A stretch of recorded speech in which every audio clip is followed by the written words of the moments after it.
السلام علیکم ورحمۃ اللہ وبرکاتہ۔ میرے پیارے بھائیوں اور بہنوں، آج کی ویڈیو میں ہم سنیں گے کہ نبی کریم صلی اللہ علیہ وآلہ وسلم کی وہ سنہری احادیث جو ہماری زندگی کو کامیاب بنا سکتی ہیں۔ جی ہاں، ہمارے رزق میں برکت، ہمارے گھروں میں سکون اور ہمارے لیے جنت کی ضمانت بن سکتی ہیں۔ آئیں شروع کرتے ہیں۔ حدیث نمبر 1، مسلمانوں کی پہچان۔ رسول اللہ صلی اللہ علیہ وآلہ وسلم نے فرمایا، مسلمان وہ ہے جس کی زبان اور ہاتھ سے دوسرے مسلمان محفوظ رہیں، اور مومن وہ ہے جس سے لوگ اپنی جان اور مال کے بارے میں بے خوف ہوں۔ حدیث نمبر 2، علم کی فضیلت۔ رسول اللہ صلی اللہ علیہ وآلہ وسلم نے فرمایا، علم حاصل کرنا ہر مسلمان مرد اور عورت پر فرض ہے، اور جو شخص علم کی تلاش میں نکلتا ہے اللہ تعالیٰ اس کے لیے جنت کا راستہ آسان کر دیتا ہے۔ حدیث نمبر 3، والدین کی خدمت۔ رسول اللہ صلی اللہ علیہ وآلہ وسلم نے فرمایا، باپ جنت کا سب سے بہترین دروازہ ہے، اگر چاہو تو اس دروازے کو ضائع کر دو یا اس کی حفاظت کرو۔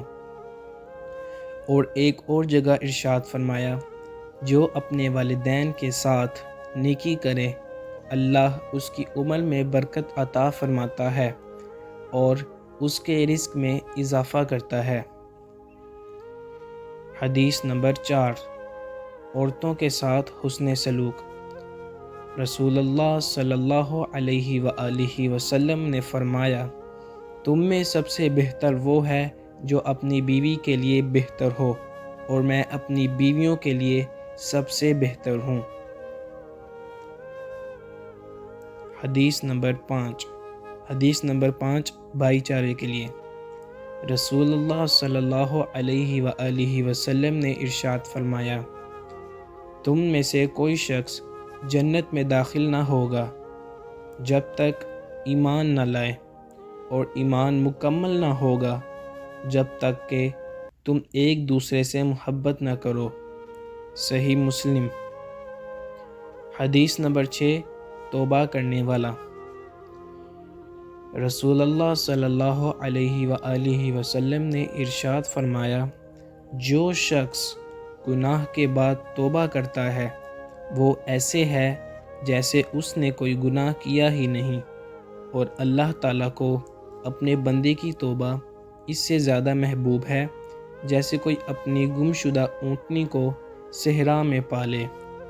حدیث نمبر 7، زبان کی حفاظت۔ رسول اللہ صلی اللہ علیہ وآلہ وسلم نے ارشاد فرمایا، جو شخص مجھے اپنی زبان اور اپنی شرمگاہ کی ضمانت دے میں اس کے لیے جنت کی ضمانت دیتا ہوں۔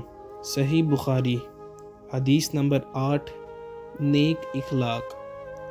ہمارے پیارے نبی حضرت محمد صلی اللہ علیہ وآلہ وسلم نے ارشاد فرمایا، مومن کے میزان میں قیامت کے دن سب سے بھاری چیز اچھے اخلاق ہوں گے۔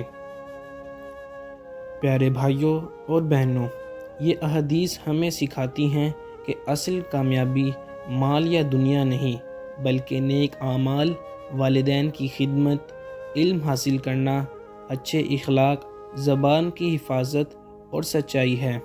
آئے آج سے ہم سب عہد کریں کہ اپنی زندگی کو نبی کریم صلی اللہ علیہ وآلہ وسلم کی تعلیمات کے مطابق گزاریں گے۔ اللہ تعالی ہمیں عمل کی توفیق عطا فرمائے، آمین۔ جزاکم اللہ خیرا۔ اگر ویڈیو پسند آئے تو لائک اور سبسکرائب ضرور کریں تاکہ مزید احادیث کی ویڈیوز آپ تک پہنچتی رہیں۔ جزاک اللہ۔